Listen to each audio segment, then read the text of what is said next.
So I want to welcome everyone. My name is Kathy Lipsky, and Pam Cucinell and I are the co-organizers of Westchester Holistic Network, and we're so happy to have you here. So we usually begin with a grounding exercise, a little bit of breathing, and a little bit of a letting go and journeying. And tonight, I specifically wanted to do an exercise where we're inhaling all possibilities and exhaling things that we want to release. So it'll be a little bit interesting about how we go about this. And I don't want to take up too much time because I know that we're very, very anxious to hear what's going to happen in 2021. So I invite you to find yourself in a comfortable space, whether you're sitting or Cher looks like she's engulfed in pillows. And so find yourself in a comfortable spot. Your feet are on the floor. Allow your shoulders to relax and gently close your eyes. And find where your body is feeling its most comfortable, whether it's leaning back or lying down, or however you are finding yourself right now.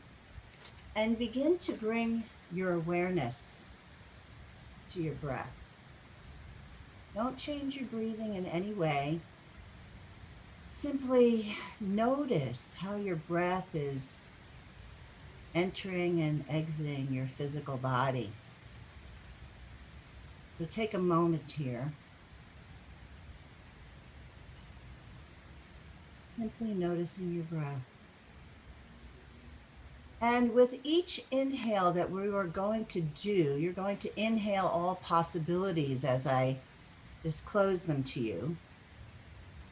And as you exhale, you're going to let go and release of something, the word or the thought or the idea that we're going to let go of and release.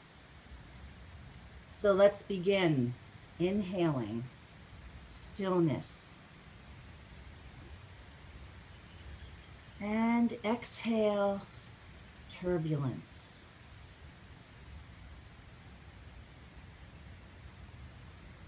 Inhale comfort and exhale pain.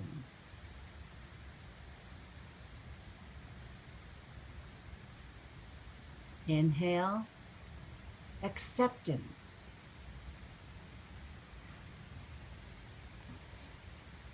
Exhale judgment.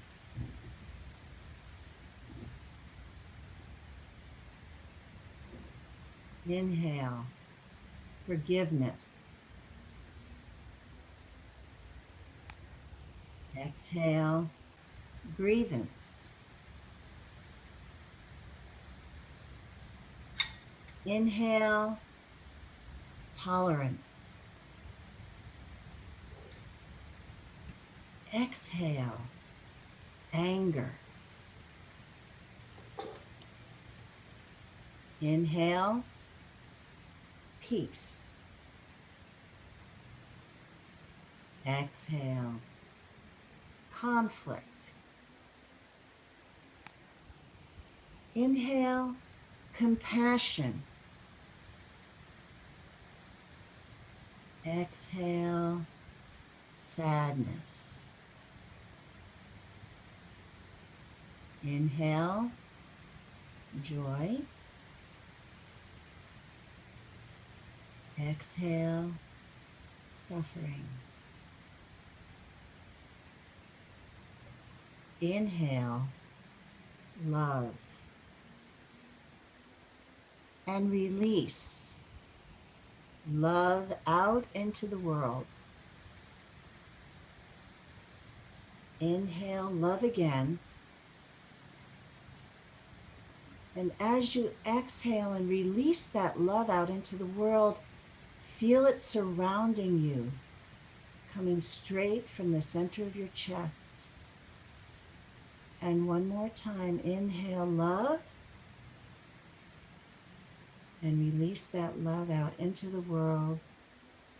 And gently open your eyes, look around, lift the corners of your mouth upward to all of our folks who are here tonight. Welcome. Whew, well, we have quite a night ahead of us. And thank you all for being here again.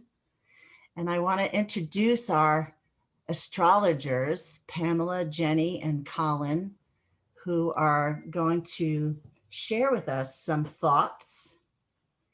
And my question, I would like everybody to mute themselves right now. And I am going to be introducing Pamela first. Is that how we're going to go about it, Pam? No. No. I mean, you can introduce me. That's always nice. But oh, I know. I haven't got my props here tonight, folks. You so didn't can look you, at can the you give you a little notes that I sent you? I have emails, but I didn't print out the prompts. My apologies. Okay, that's fine. If you like, I can do the intro. Let me just get there. Basically, there's a lot to talk about when a year begins, but it's not just the year beginning. It's we're entering, and we actually have in some cases these big cycles. So the way tonight's going to go is we're going to start with Jenni Stone, who has a kind of umbrella presentation to do, and I'm just looking for her setup so that I can say what she's going to talk about.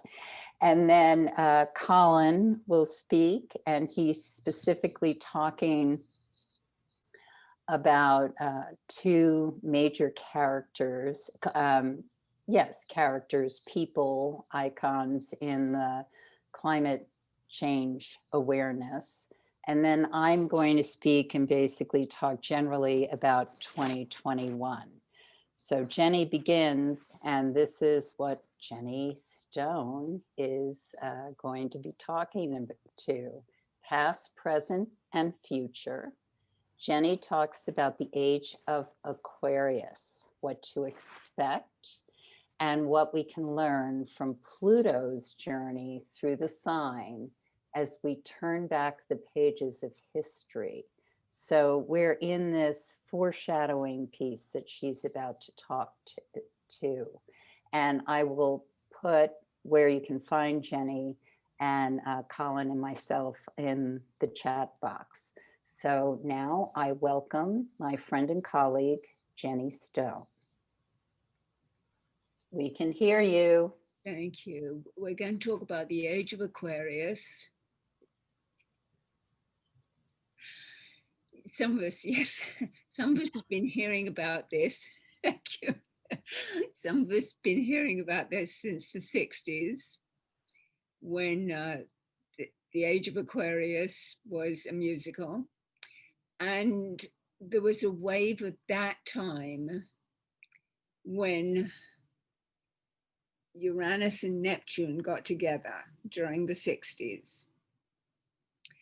And we talked about love, sex, rock and roll, money, technology.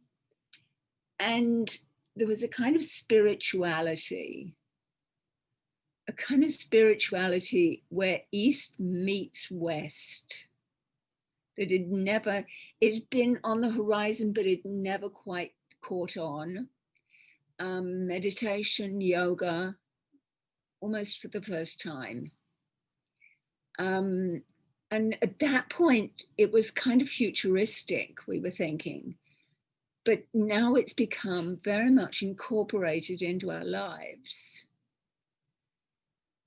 So what should we expect? Well, First, Aquarius is a gender blender, where it's okay for women to have jobs, it's okay for women to be in charge, and it's okay for men to take care of little kids. And I don't know about on your TV, but on mine, men are actually doing the laundry for the first time. And perhaps that's one of the good things that came out of 2020. But it's been coming to a peak for about 40 years now. And we're just seeing women level up and be equals. And it only took 60 years. But we've also seen a shift towards spirituality. Well, thank goodness for that. Even to the point where being in a strongly religious cult is almost like a detour. It's almost a fringe thing. Where it used to be mainstream, it's now, oh, you're an evangelical. Oh, you only listen to what your pastor tells you. We only listen to what your kosher tells you. And that strongly religious cult is disappearing, and it's becoming spirituality, which is a much broader spectrum. So what's coming next? We're learning that we have to save the planet. God is not going to come down and do it for us. And that understanding that we're here to save the planet, or as Pam says, the planet's going to be fine. Is humankind going to be fine? No, not unless we save the planet. And that's a big evolution, because either we save Earth as we know it, or the big corporations take over. They plunder and they hoard and they destroy. They create more climate change. No, we humans have to speak up, and we humans have to make the difference. We humans, nobody's going to do it for us. We're all in this together. And there's no other way. That's the big change. But what can we expect in terms of spirituality? Is no longer the righteous few. It's no longer the gurus. We're not looking to somebody else. We're the ones. We the people. This is our identity as humans, that we have to take control of our destiny and of our consciousness. And it's learning to self-govern and create a healthy world for everyone. Everyone, regardless of what you look like on the outside, what gender you are, it's being human on the inside that counts. It's nothing less than a revolution. But let's look at what we can expect. And let's look back at Pluto. When Pluto comes into Aquarius, that's one of the big turning points. It's a revolutionary turning point.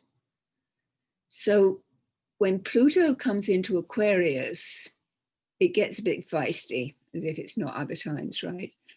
But last time Pluto was in Aquarius was 1781. 1781. That was when Uranus was discovered. That's when the planet Uranus was first seen in the sky. And somebody looked through a telescope and said, "You think it's a star?" No, it's not a star. It's not moving the way stars do. Oh, so Uranus actually became a planet. Of course, it wasn't called that at the time. It was just a star. There was end of the revolution in America. The end of the revolution in America. And when Pluto went into Aquarius, they signed a peace treaty. And the British must have said, oh, well, that was close. But then the people in in India and that whole subcontinent said, you know what, we're going to get rid of the British. Enough of this. So the end of one revolution, the start of another. When Pluto went into Aquarius, there was a big revolution in France. Remember? Let them eat cake. Well, they marched down, they stormed the Bastille. They beheaded a few people.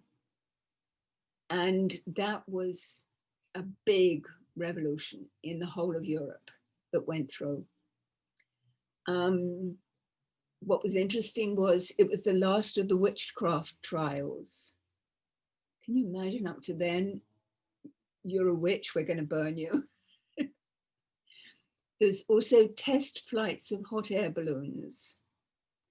And there was the Industrial Revolution going on, which they granted patents to steam engines. And steam engines were kind of interesting because it was the start of that whole revolution that changed transportation, that created trains, that created industrial machines. It meant that farming became industrialized and people moved out of the country and into the city. And that was a whole big revolution. And that was Pluto and Uranus. Now, during the previous transit, was almost as big. That was 1543. That was when Copernicus said, the sun is at the center of the universe, or the universe as we know it. It's not Earth and the sun going around. It's the sun and Earth going around. And not everybody accepted that at first. There was a little bit of controversy there. Then there was also at the same time Martin Luther, the original Martin Luther. And there was the whole Bible was translated into German and French and English. And because the printing press was available, they sold 1 million copies. 1 million copies back in 1543 was a lot of Bibles. And maybe at this point, we don't see just how important that was. That for the very first time, people could actually open the Bible and read it in English or German or French. But it meant that this deep-seated radical change, no longer were people willing to accept the top-down authority of the church, that they started thinking for themselves. And that's really what the Age of Aquarius is about. It's about thinking for ourselves, deciding for ourselves, becoming good humans and caring about other humans. It's not somebody at the top saying, well, you should X, Y, Z. And us going, oh, yeah, okay. Yeah, thanks, Paul. We'll see you on the road. No. We are now having to think for ourselves. We're having to become human. And that's what the Age of Aquarius is all about. It's about technology. It's about young people taking charge. It's about future thinking. It's about us taking responsibility for other humans. the age of Aquarius. Hope you enjoy it because it's coming whether you want it or not. Thank you. Thanks, Jenni. So, Pam, Colin, next. I think it's me. Is that right, Pam? Unmute Hello? yourself. Working on it. Okay. Yes, Colin is next. So let me get to his intro. Sorry, we're a little clumsy here, but It's a learning all curve. right. Oh, all my life. So Colin McPhillamy is our next speaker, and Colin is an actor and an astrologer. Shakespeare said, "The whole world is a stage, whereon the stars in secret influence comment." Colin will talk about Greta Thunberg and David Attenborough. Colin astroblogs at galacticfragment.com, and I'll put that in chat as well. So I welcome Colin, my friend and colleague. Thank you, Pam. So I'm just going to get gallery view. Hi, everybody. It's lovely to be with you on this. If only we had all put money into Zoom, 15 months ago. First of all, the first thing I'd like to just ask is there anyone here who's really completely new to astrology? If so, can you wave at me or something? No, everybody seems to know something at least. The reason I ask is that I want to look at some charts, and I just to navigate, because I'm not sure if I'll have the tech to use my cursor.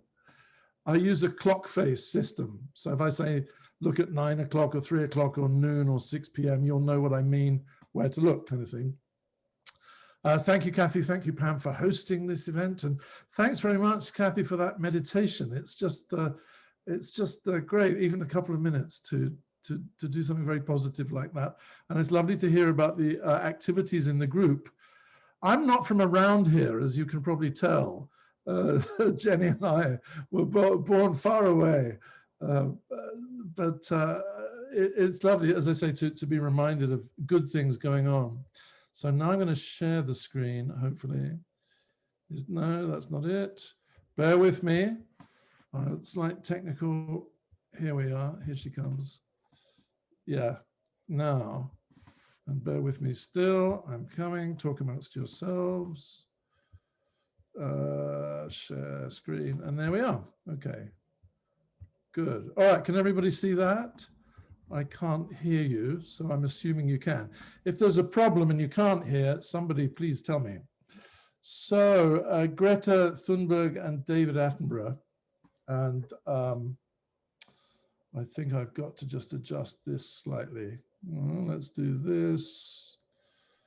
Try that. Hold on. Getting there. What is it? Mars and Uranus conjunct in Taurus? Okay.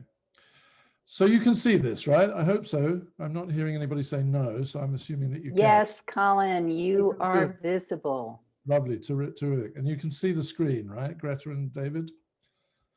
Good. So I name them heroes of our times. That's my personal opinion. I think that Greta Thunberg is a kind of Joan of Arc equivalent. This child is so courageous. I find her personally deeply inspiring, and also the same with David Attenborough. And I think what's interesting about these two people is that they're at opposite ends of life, but they obviously share a deep concern for the state of the planet and the environmental crisis that we're living through.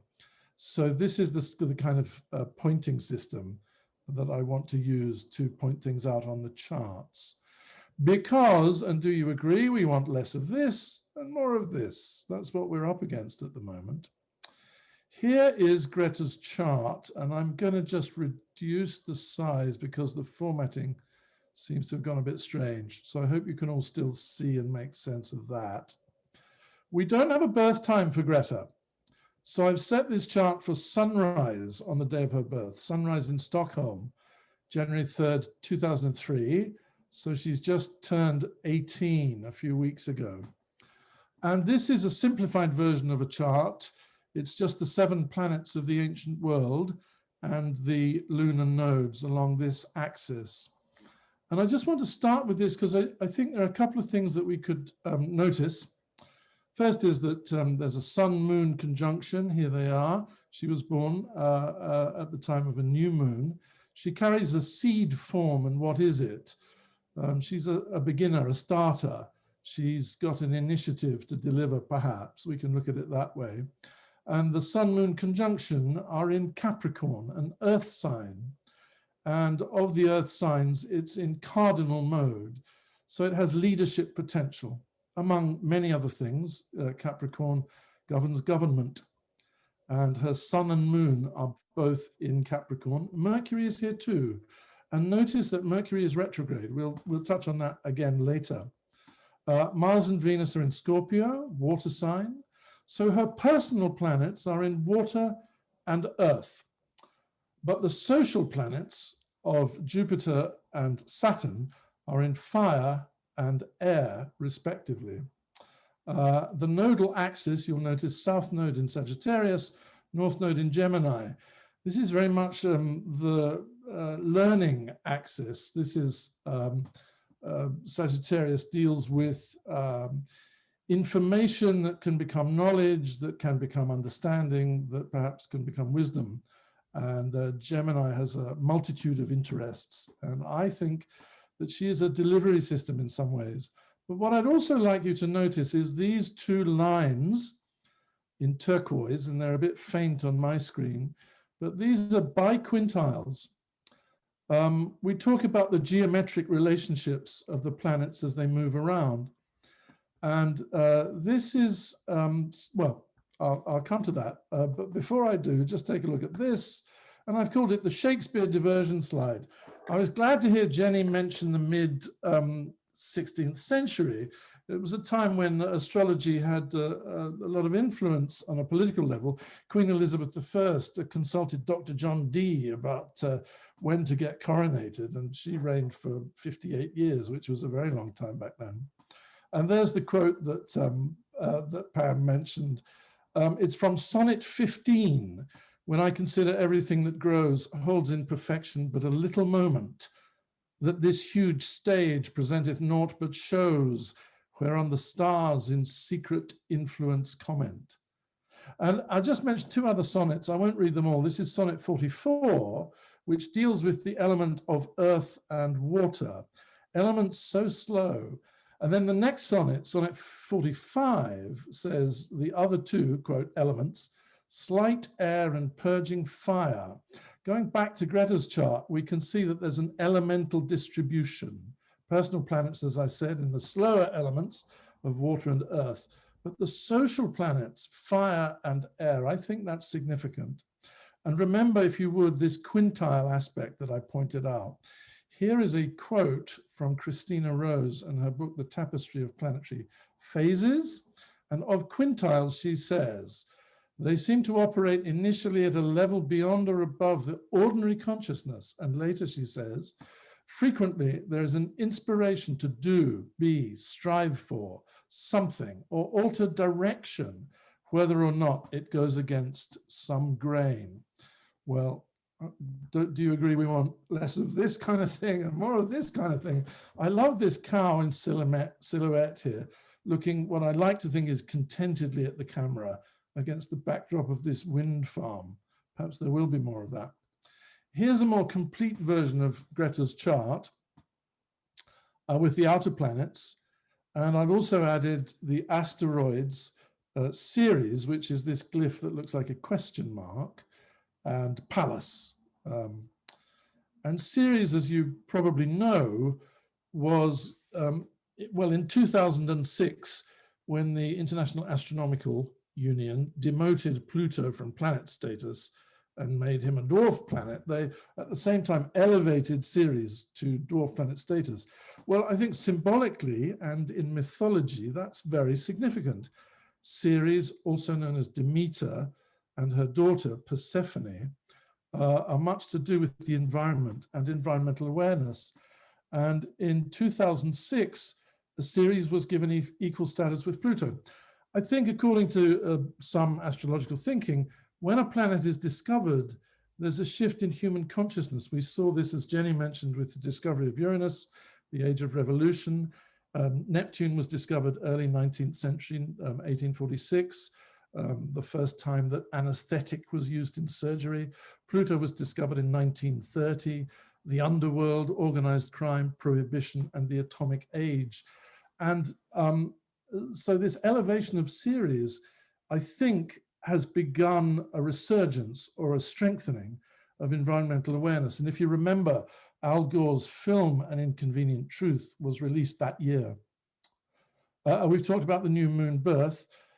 All of these lines that express geometric connection with the planets are the red lines. They're hard aspects. They're squares and sesquiquadrates and oppositions. And this green line is a quincunx. There are a couple of blue trines, which are flowing aspects, but you'll notice they're from the outer planet. Here is Uranus to Saturn, and Pluto, outer planet, to Jupiter. And the three outer planets, Uranus, Neptune, and Pluto, each in their different ways, make a semi-sextile to Greta's Capricorn stellium. A stellium is where three or more planets gather together in the same sign. And as we talked about, here's the moon, here's the sun, and they're conjunct. And now we add in Chiron. And the myth of Chiron, as you're probably aware, is that of the wounded healer. It's where we're most sensitive in our own charts. But it's also, as the British astrologer Dennis Elwell has said, it can turn into the superpower. It's the courage to dare. And Greta's Chiron is very close to her sun. Now, what I think is significant is that her Mercury is in retrograde. And so by progression, it will continue retrograde for some time.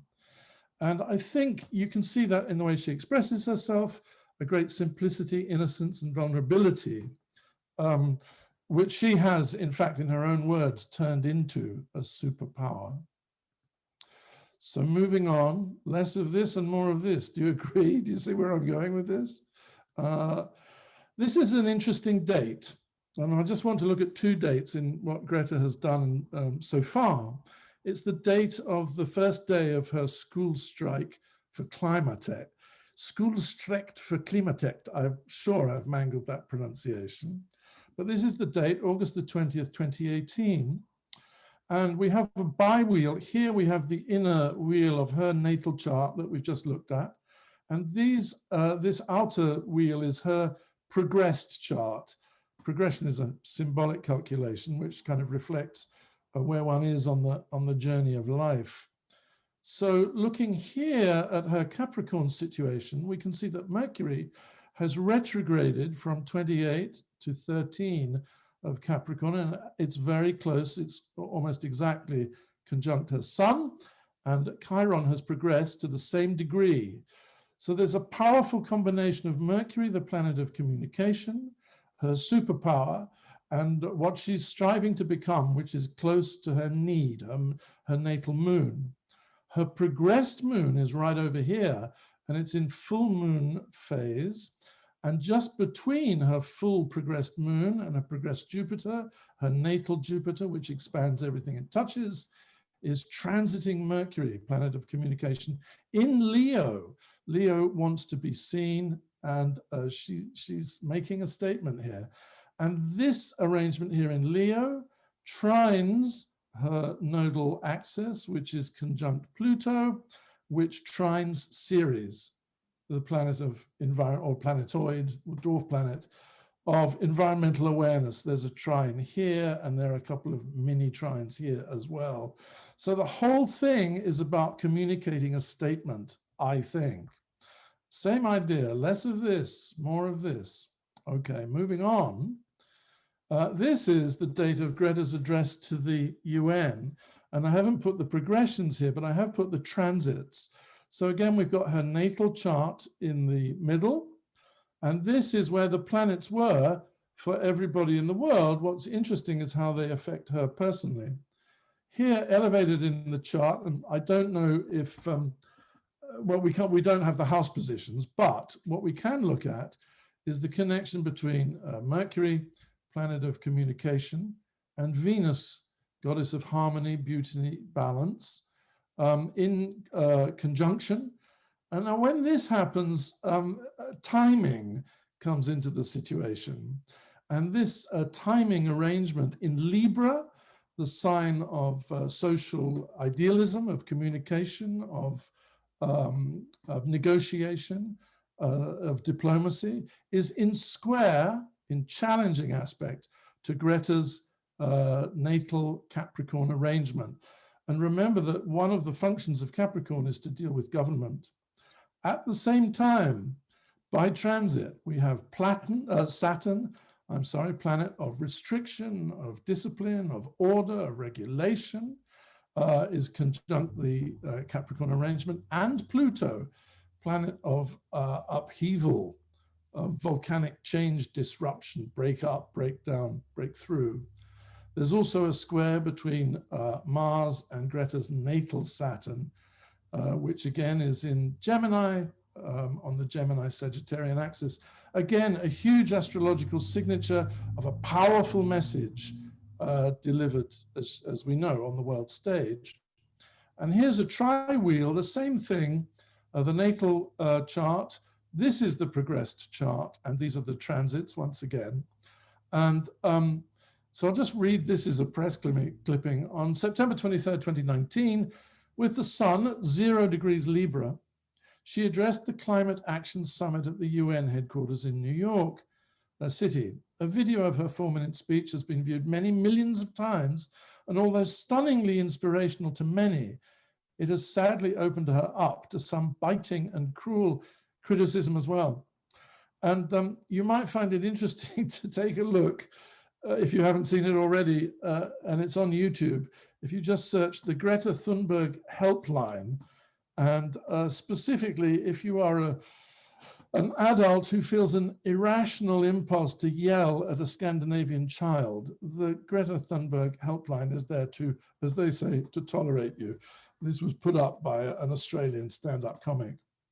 The interesting thing is that in this chart, this aspect that we began with, this biquintile, is expressed by her progressed moon, aspecting everything that's going on in Capricorn, along with the progressed Mercury and the sun, which is now progressing through Capricorn.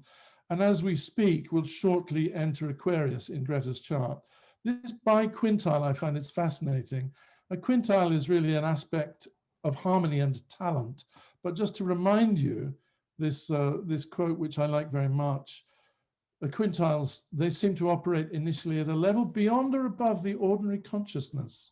Frequently, there's an inspiration to do, be, strive for something, or alter direction. Whether or not it goes against some grain, well, she's certainly doing that. Do you agree?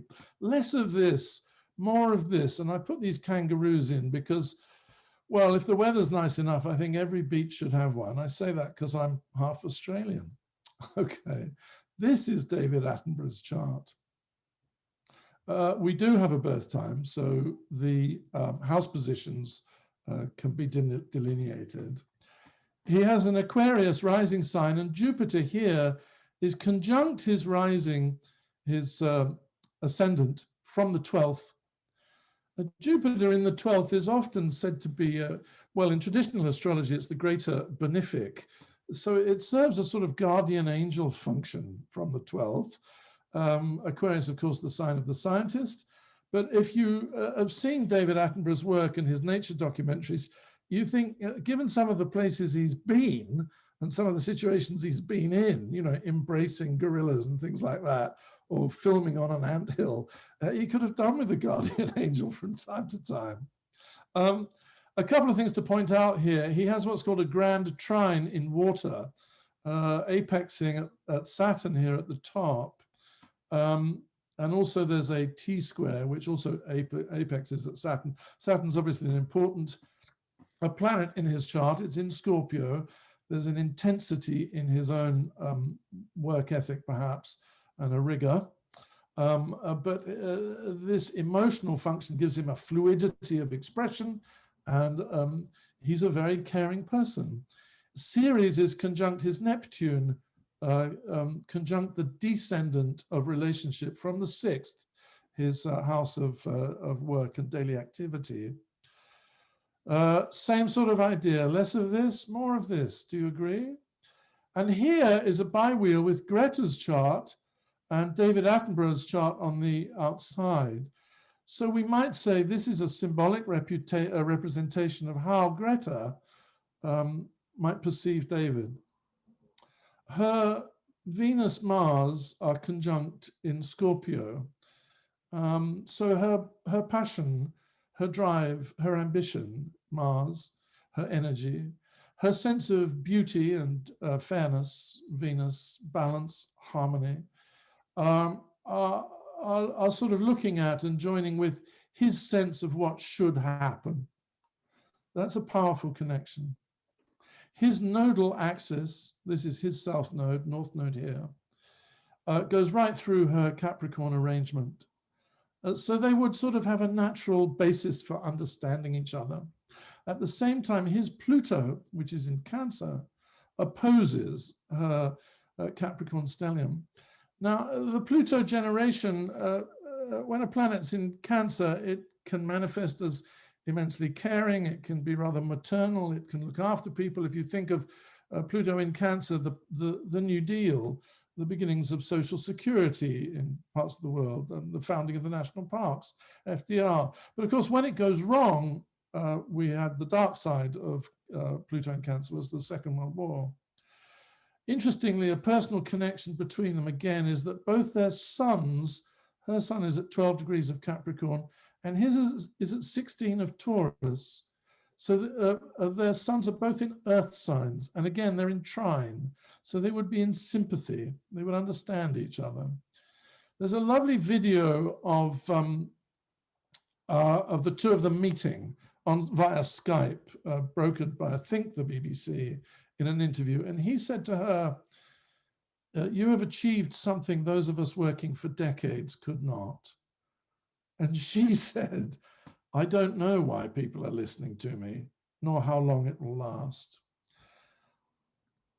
And these are two books that they've written. I've read this one, and I haven't read this one, but I have seen the film, which is available on Netflix, and it's rather wonderful. And I think what's fascinating is, again, as I said, these are two people at different ends of life. I suppose they relate to each other as a grandchild and a grandfather.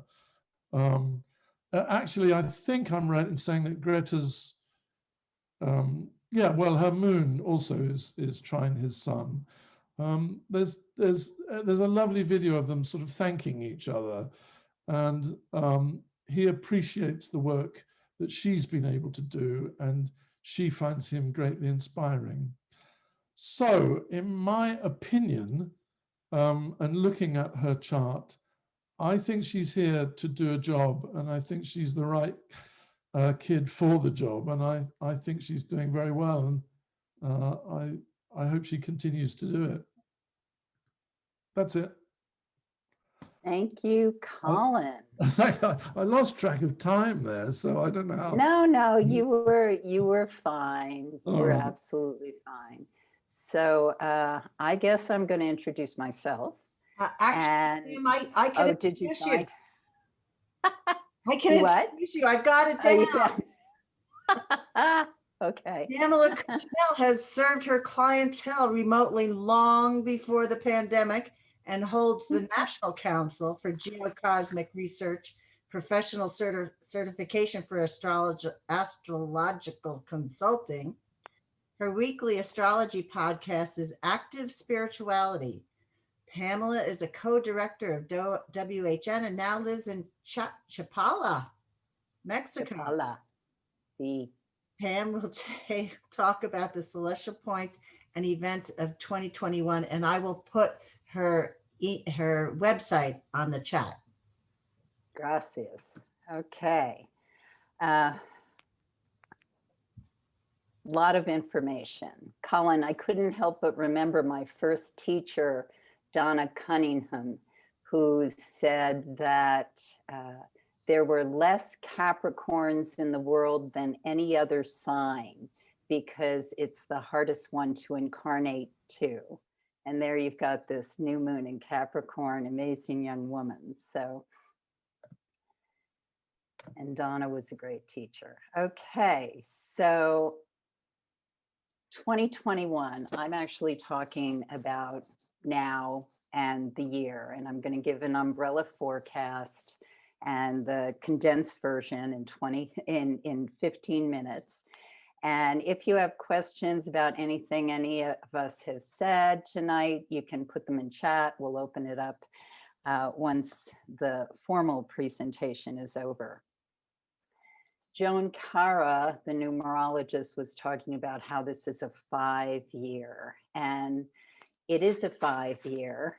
And I'm struck by the fact that last year was so heavily dominated by the planet Mars. There was a lot going on in the sky, but Mars, because of its retrograde, was 6 months in the sign of Aries. Aries, the first sign of the zodiac, fire, cardinal, Mars. So, and that Mars kept hitting the planets that were in Capricorn. So it was a very Martian year, a lot of aggression, assertion.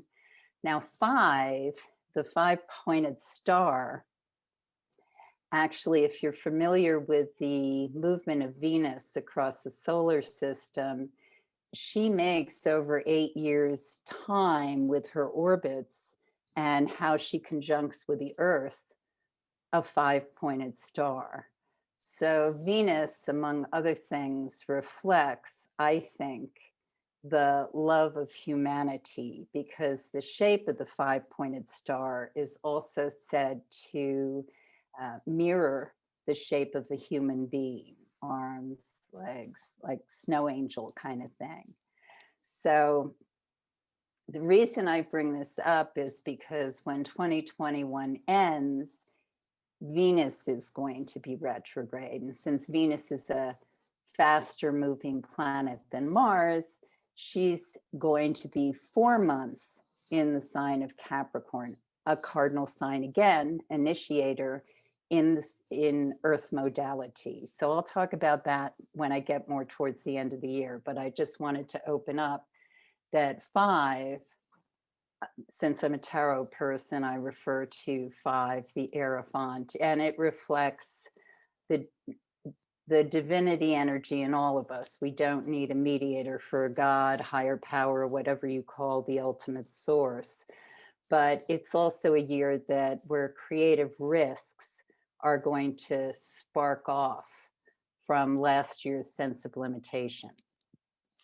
Now, the winter solstice of 2020 began the Jupiter-Saturn conjunction, the great conjunction that begins this air cycle of what goes on in finance and innovation and what happens. And I was also struck when Jenni was talking about 1781 and Pluto in Aquarius, because that dovetails with what initiated the last cycle, which was Earth. So Earth, Jupiter, Saturn cycle, which was a lot about, as she mentioned, the Industrial Revolution, the production of stuff.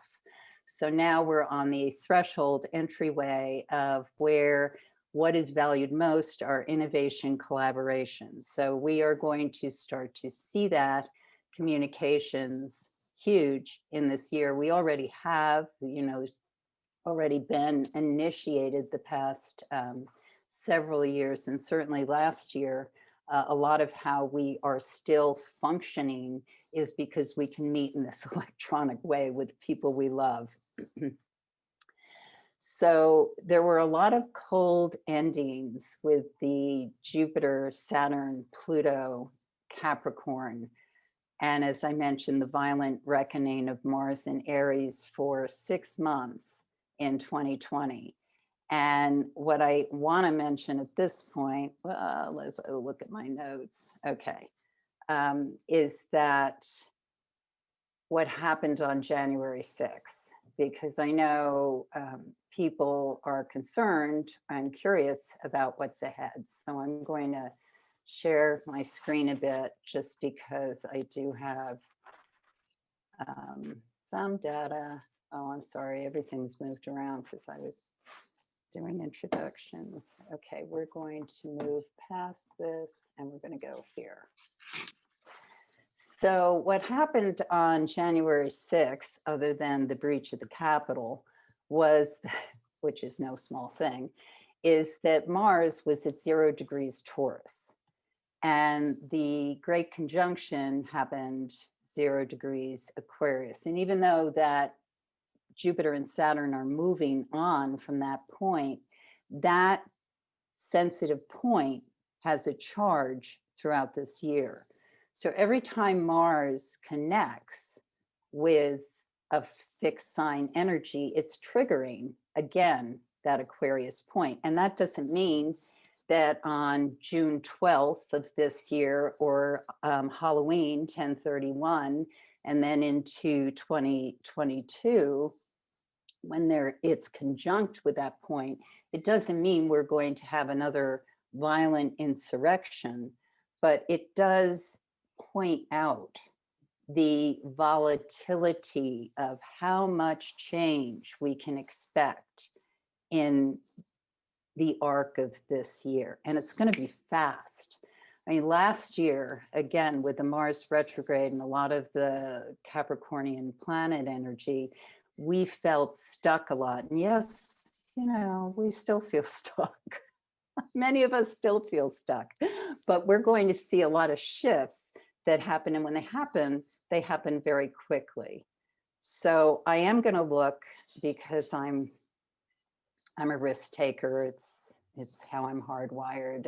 I'm going to look at the inauguration chart, which is tomorrow.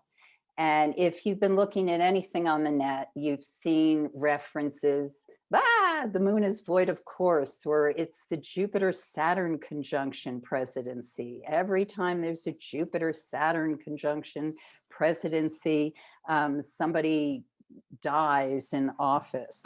Well, that isn't necessarily true, because one of the things I see as being a benchmark is that in 2000, which was a Jupiter-Saturn conjunction, George W. Bush came into office and he didn't die. So I think that what we're seeing is that shift that's starting to happen energetically with the United States Pluto return, which again, we're in it. We're experiencing all the slow-moving planets. We're already in it. We just, you know, it's like, it's not the day where it says, okay, this is absolutely when they're exactly together, but we're vibratorily feeling it. So the other thing that happens is that on this chart of the inauguration, oh, and I guess I should do my cursor thing the way Colin did. So here's the Mars-Uranus conjunction. And Mars is, as I already talked about, the aggressive driver, hot planetary energy. And so this looks very volatile. I don't think it's volatile. Well, it is volatile, let's put it that way, because nothing will be the same again. Nothing already is the same. Look at Joe Biden's horoscope, his personal horoscope. This is what is interesting about this 29 Aries 2 degrees noon time of the inauguration. His moon is 0 Taurus 59. So it's essentially conjunct. They're essentially the same. What goes on with Mars-Uranus? Mars-Uranus always feels to me like I'm driving the car, Mars, and Uranus on my blind spot, something comes out of nowhere, unexpected.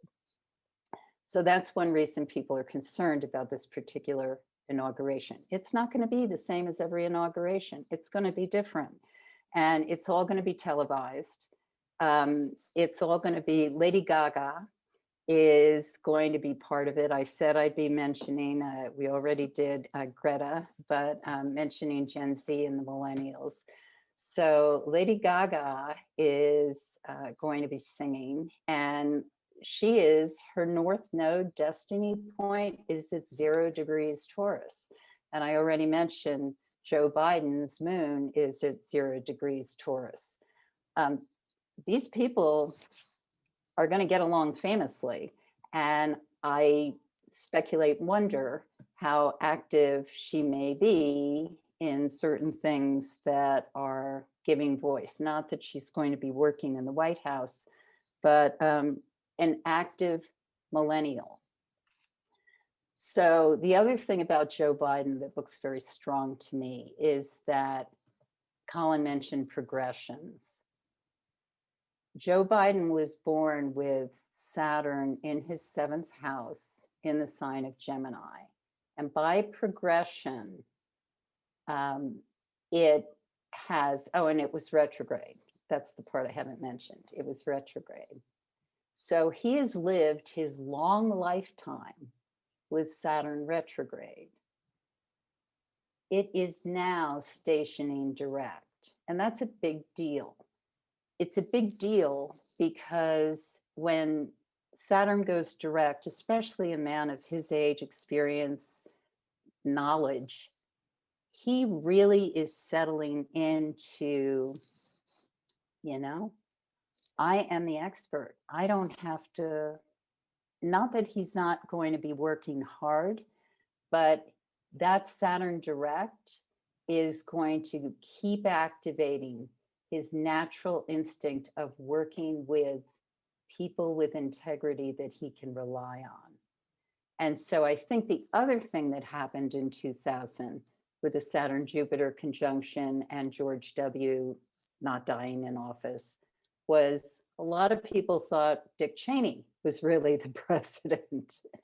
And that presidency perhaps started more of the dual co-working presidencies because Obama and Joe Biden enjoyed Obama was still the president, but Joe Biden did a lot of active, direct, hands-on things that vice presidents really hadn't done prior to that. Now I'll mention Alexandria Ocasio-Cortez. And the reason I'm mentioning her is this is kind of a teaching visual thing, because I'm talking to you about transits that are happening that are going to affect all of us. And I'm showing you a person who's directly affected by an eclipse. So eclipses are hot points. They kind of reveal something to us. And for some of us, it's an eclipse to remember. For others, it's like, oh yeah, that happened. The last time these series of eclipses happened was 2002.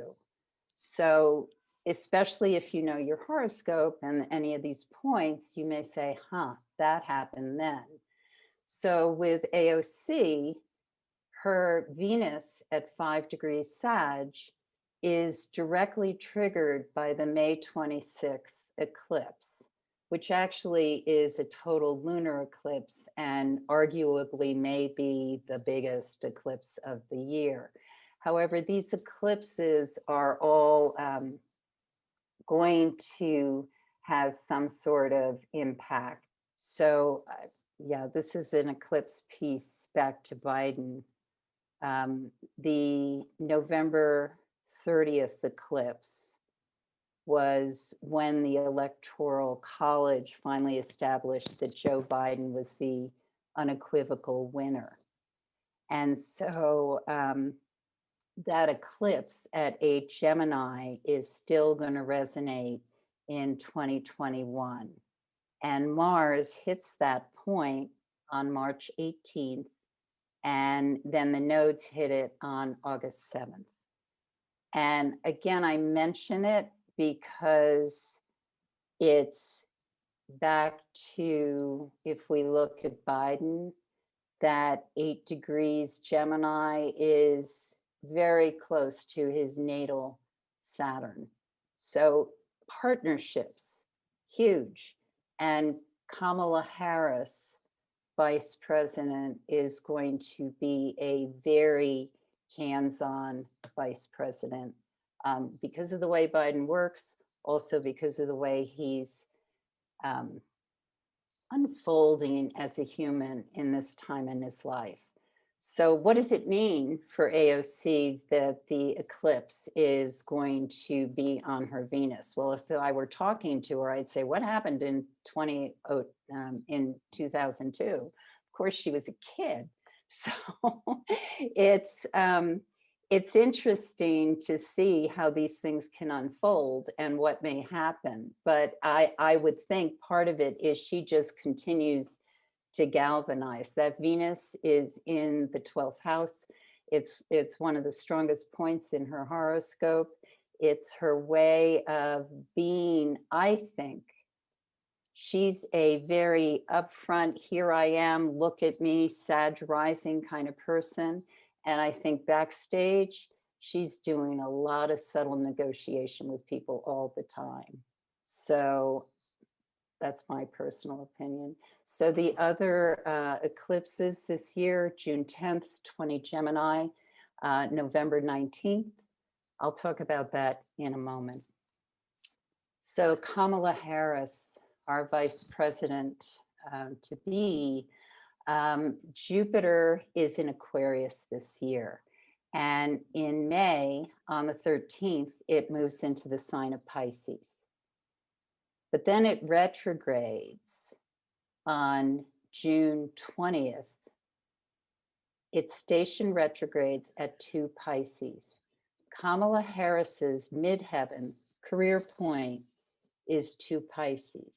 This is significant because what's happening is that point is really getting charged. So I'm not saying she's going to step up to a greater visibility as of end of June through the end of the year, but I wouldn't be surprised if she is. And then Jupiter goes back into Aquarius July 28th.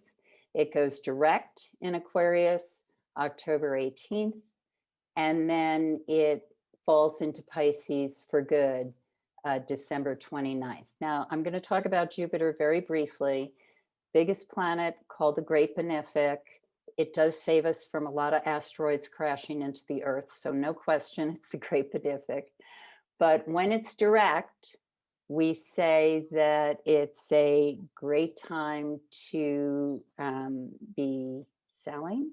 And when it's retrograde, it's a good time to be buying. Jenni probably has opinions on that as well. She's very smart about things like that, but that's the conventional wisdom.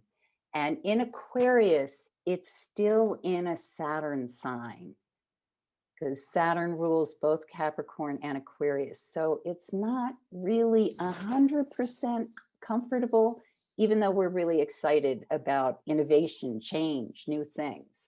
It'll be much more in its sweet spot when it's in the Piscean energy. So I'm just throwing in Jamie Margolin because Greta is not alone. There's a lot of young people who have jumped on board and are having voices. The Gen Z people in astrology are the Pluto and Sag generation. So they confront, they will speak out, they're inspired. It's an exuberant energy. And so I was looking at her just with the Jupiter transits. Oh, and if you don't know who she is, I'm sorry. She's the young person who began the lawsuit against Governor Jay Inslee. Washington State is poisoning toxin for the youth. So the youth are suing the polluters in Washington State for ruining the planet before they become adults. And so the Jupiter transits in Aquarius, activating her Aquarius planets and really jazzing this stellium she's got in Sagittarius. So I expect it to be an active year for her. Joe Biden, I'm going to mention again, because when I get to the eclipses that are November 19th, 27 Taurus, that directly engages with his sun. So that eclipse is the sun will be on his natal sun and the moon will be in Taurus. And so again, it's a point that charges and really pushes out what is he doing in the work arena, sixth house, his own health. The charts of presidents reflect what's going on in the country. So when we look at Joe Biden, once he's president, we've just come off a president who was born on eclipses.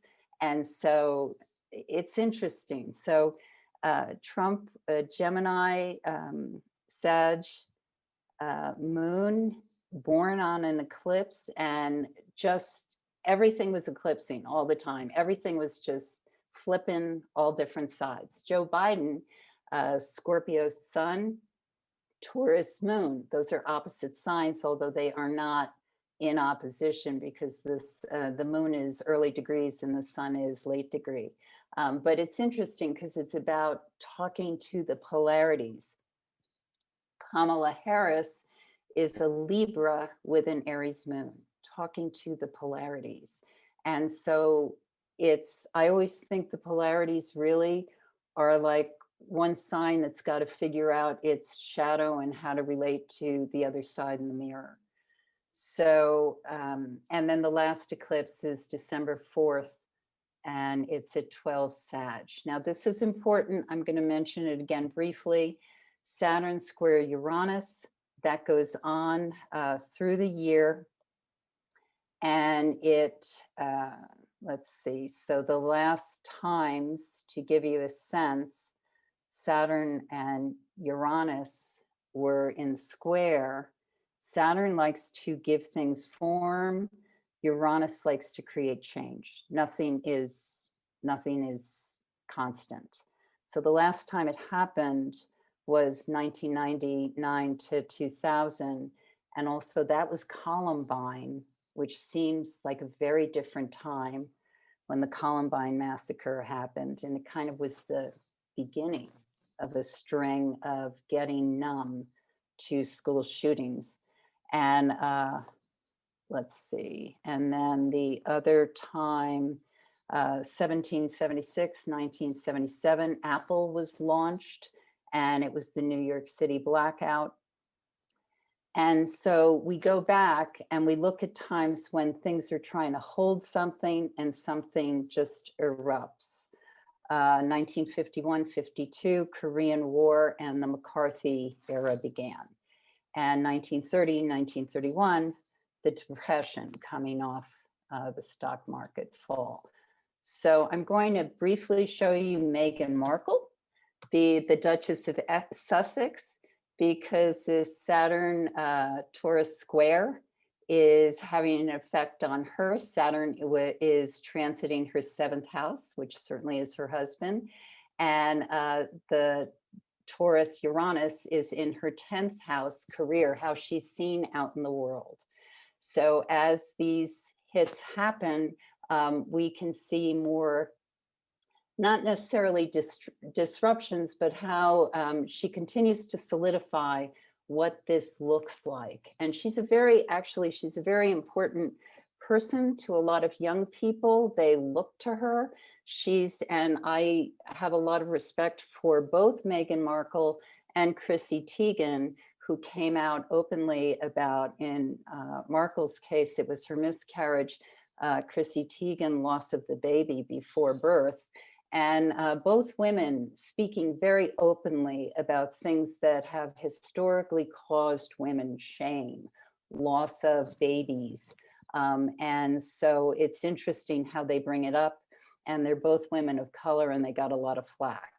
So the dates of the Saturn-Uranus square, Please note this, especially if you have any personal points on this. 7 degrees Aquarius and Taurus, first time.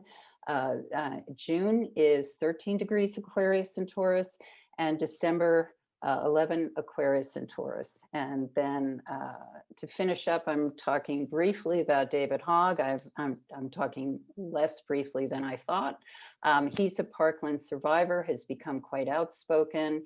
The Saturn-Uranus transit triggers his Aquarius Taurus planets. So he will just be more outspoken, and the eclipse on December 4th at 12 Sag is conjunct his Pluto. I expect this young man to be really formulating and standing out more, even though he already has, but some sort of initiative that he really gets his feet down. And all these young people actually are incredibly brave because of social media. A lot of, as Colin mentioned, with the people wanting to yell at Greta Thunberg. I mean, they are, but that's that Sag energy. They're putting themselves out. They are warriors. And the last image I give is Amanda Gorman, who couldn't find a birth time anywhere. She's got a twin sister, Gabrielle. They might be very into astrology, so therefore they know to keep these things quiet. I don't know. But she's the young poet laureate who will be speaking at Joe Biden's inauguration. Also has a speech impediment, which I found very interesting. And I know she was born in 1998. So Pluto was in Sagittarius between 6 and 9 degrees. And one thing I found very intriguing is she has said that she wants to run for president in 2036.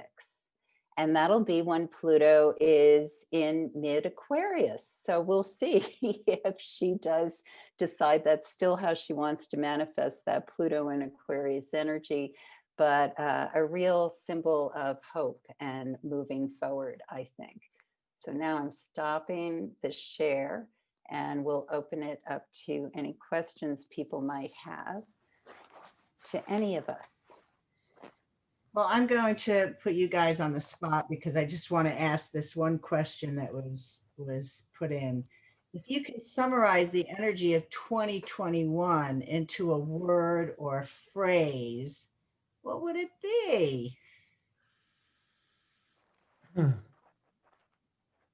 Breath of fresh air. Well, oh, fresh air. Yeah. I love fresh air. Well, I think you mentioned it, didn't you, Pam? You were talking, and Jenny also talking about the Earth cycle. Jupiter-Saturn conjoin every 20 years, and since 1801, they have conjoined in Earth signs, with one exception. In 1980, they conjoined in Libra, giving us a preview of the next 200 years, which will be an air cycle. And so some of us think that because they're social they shape social trends, because they've been in Earth, it explains the sort of rapacity of the species concerning Earth resources.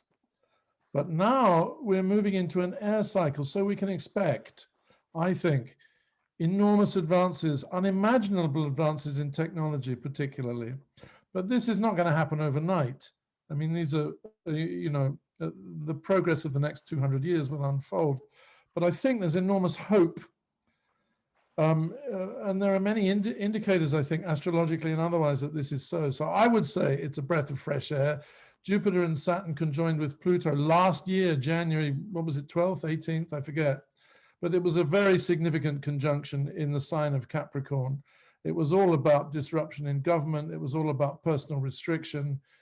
It was all about personal upheaval. The trauma that we're all living through is about to change its form. It's hard to say in exactly what way, but the hope is that these two planets are now in Aquarius, which is, among other things, a sign of innovation. And I'm a Sagittarian, which is a sign of loquacity, so I'm talking too much, but that's my 2 cents. Thank you, Colin. Breath of fresh air. We can only hope. I think there's more to say as well, which is that Jupiter and Saturn, when they get together, are very powerful. In Shakespeare's chart, if we, as far as we can base, we're not sure if it's accurate, but Jupiter and Saturn are conjunct in his chart. And that is a signature of power. In some circles, that conjunction is called the kingmaker. Interestingly, Kenneth Branagh, the British actor, has that same conjunction in his chart.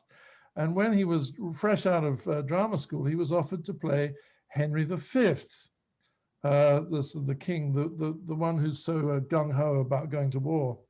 Anyway, Kenneth Branagh wrote to Prince Charles, and they became friends. And I mention it because it's a signature, an astrological signature of power.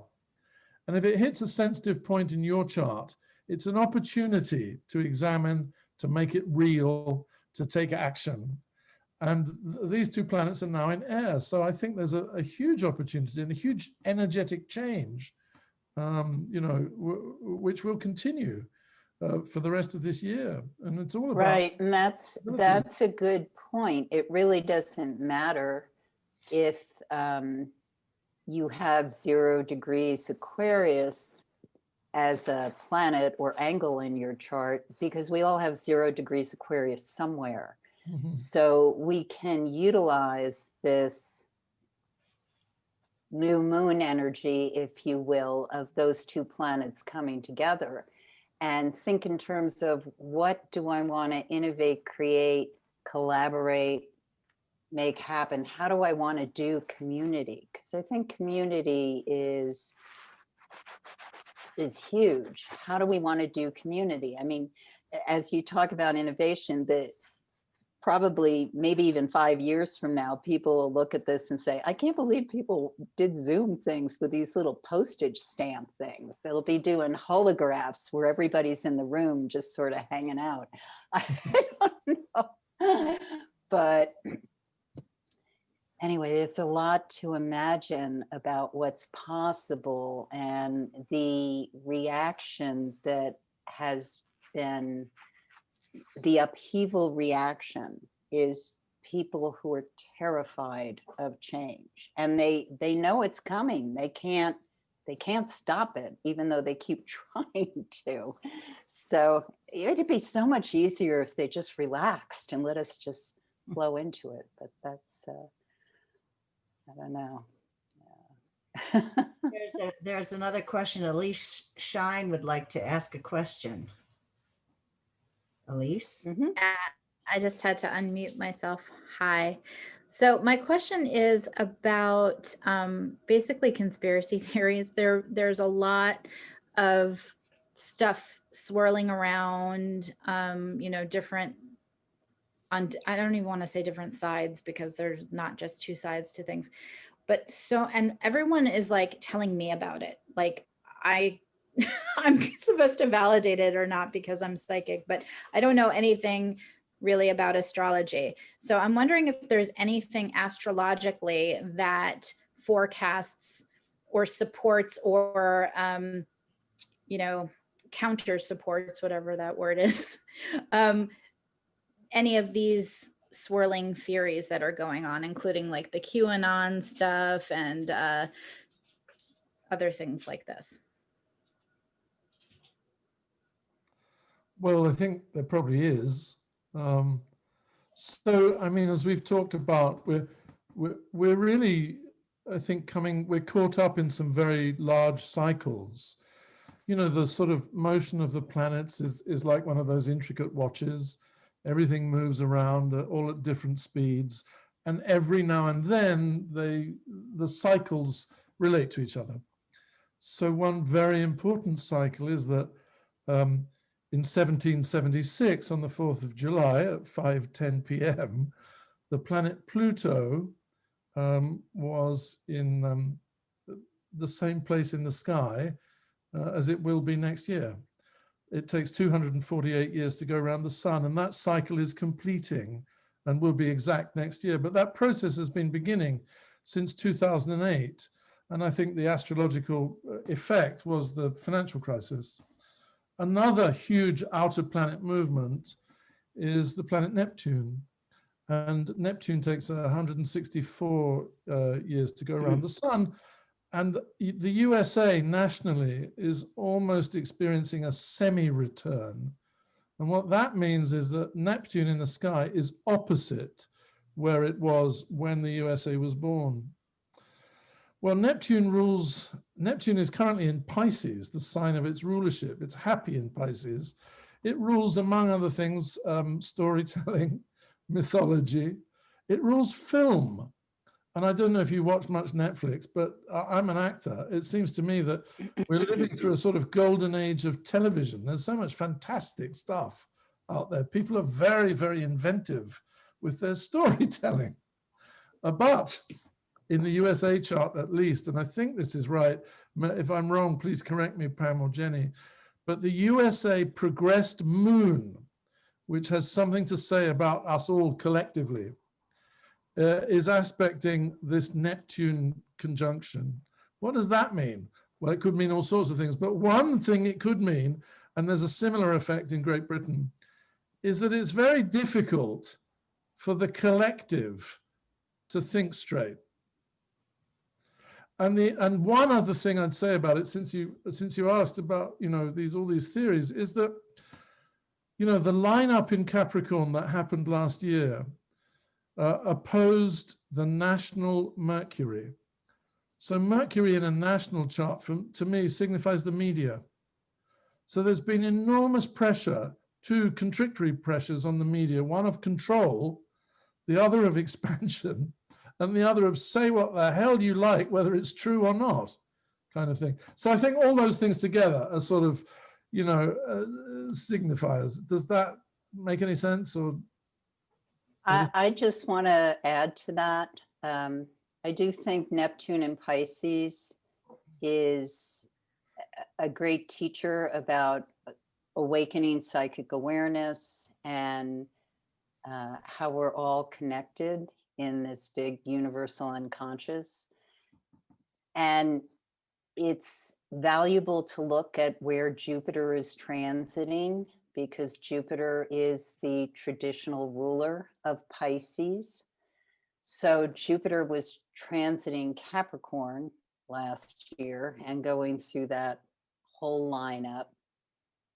And prior to that, it was Sagittarius. So, a lot of great storytelling and exaggeration. And so now it's in Aquarius. And the thing about Neptune is it's really important to know your reality. And so because your question sounded like, can I tell from astrological what's going on, the veracity of certain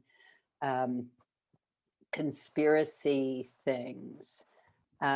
I think by the nature of the word conspiracy, it's speaking to the Pluto in Capricorn, the Jupiter having been in Capricorn. So the sense that there's something, some agenda that some of us can all kind of be in the club and understand, and the rest of the world just isn't there.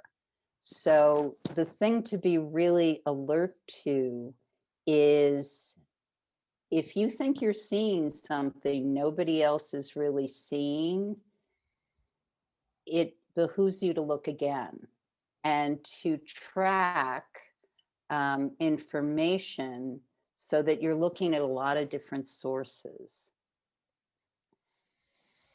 That's my opinion. But I grew up with a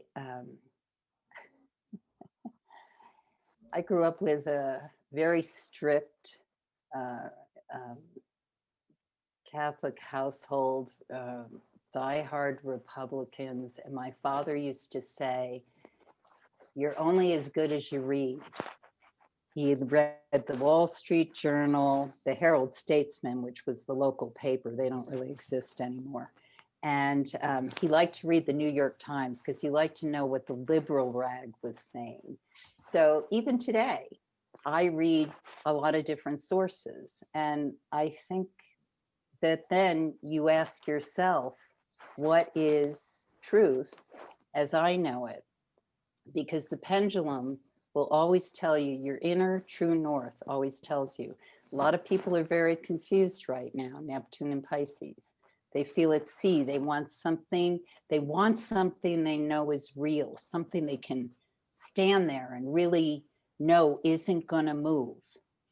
But everything's moving now.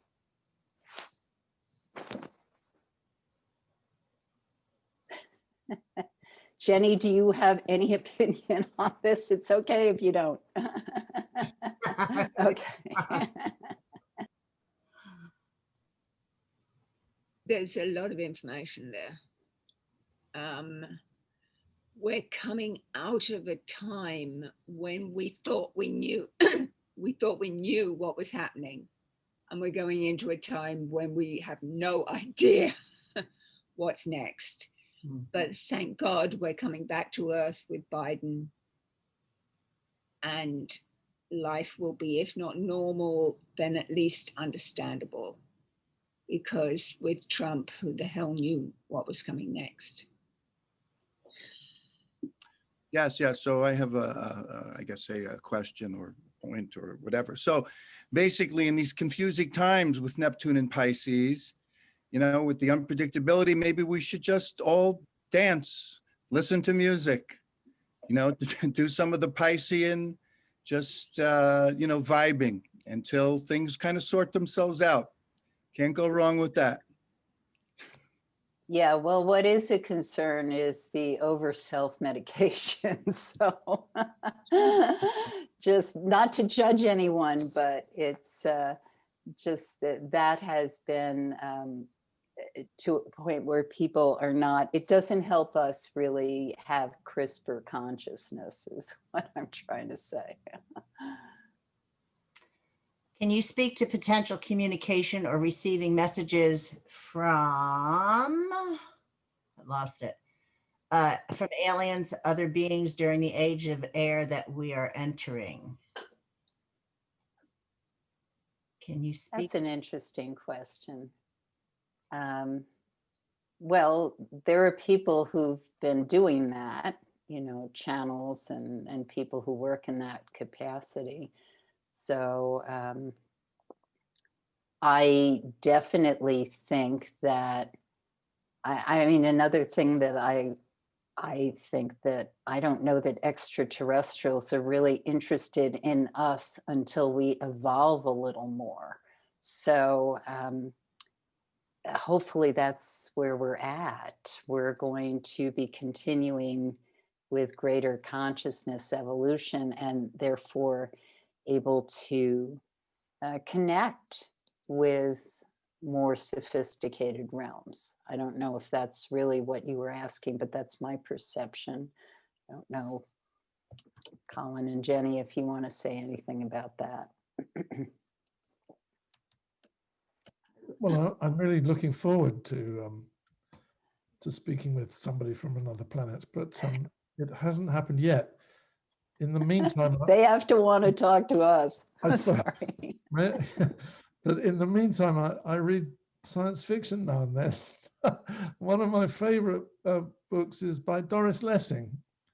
And her deal is that the creatures from the star system Canopus and also from Sirius have been influential in earthly affairs.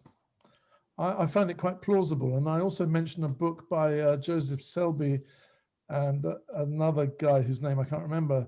These guys are followers of Yogananda, and they wrote a book called The Yugas, Y-U-G-A-S, about the large cycle of the ages.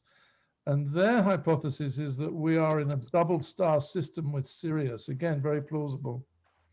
And also very hopeful, because they say that we're at the beginning of an ascending cycle. So I like that. All righty. I think there was, no. Any other question? Can I just say something? Of course. I was listening to a podcast which suggests that there is a universal consciousness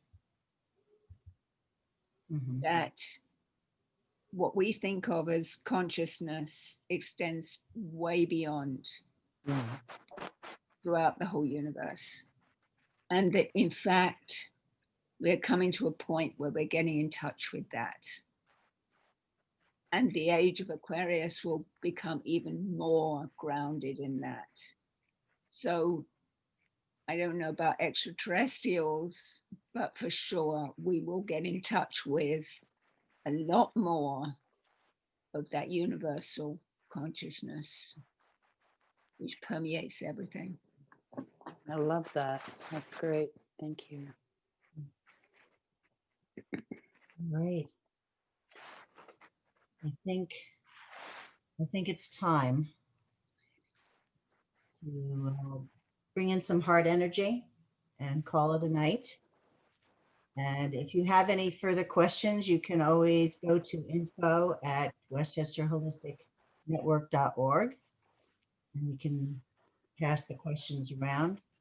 But let's allow your eyes to close. Drop your shoulders down.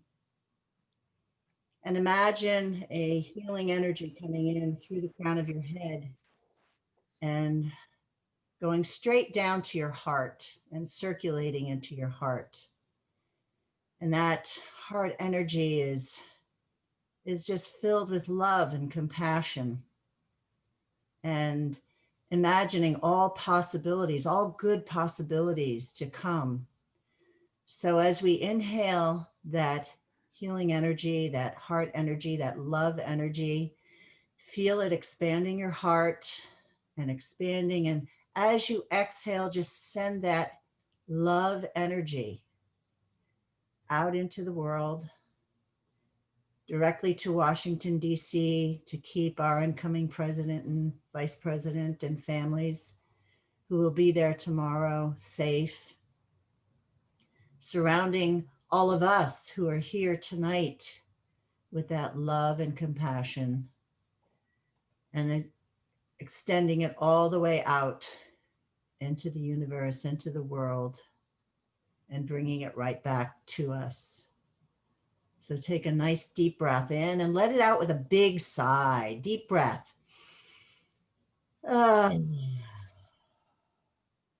And gently allow your eyes to open. Lift the corners of your mouth upward.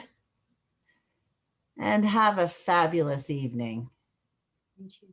And God bless us all. Thank you. Thank you very much. Thanks for being here, everyone. Thank you. Thank you. This was so good. Thank you. Everybody. Thank you so much. Thank you. Thank you.